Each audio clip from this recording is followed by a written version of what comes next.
قال بل سولت لکم انفسکم امرا، وہی جملہ حضرت یعقوب نے دوبارہ کہا، نہیں بلکہ تمہارے جیوں نے کوئی ایک کام تمہارے لیے آسان کر دیا، فصبر جمیل، میرے لیے تو وہی معاملہ صبر کا بھی ہے، صبر ہی بہتر ہے۔ عسى اللہ ان یاتینی بہم جمیعا، ہو سکتا ہے، مجھے امید ہے اللہ ان سب کو لے آئے گا میرے پاس۔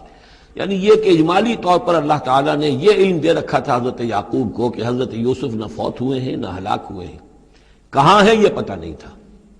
یہ توقع بھی تھی کہ وہ مل جائیں گے آپ سے،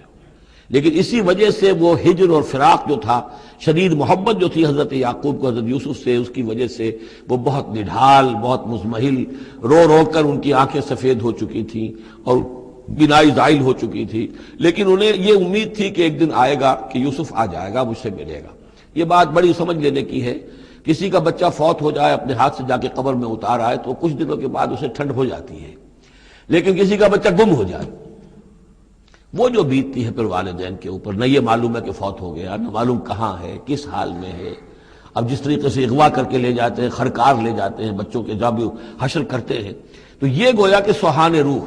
فوت ہو گیا، دفن کیا، گویا کہ جو بھی صدمہ ہوا لیکن کچھ دنوں کے بعد چین آ جاتی ہے،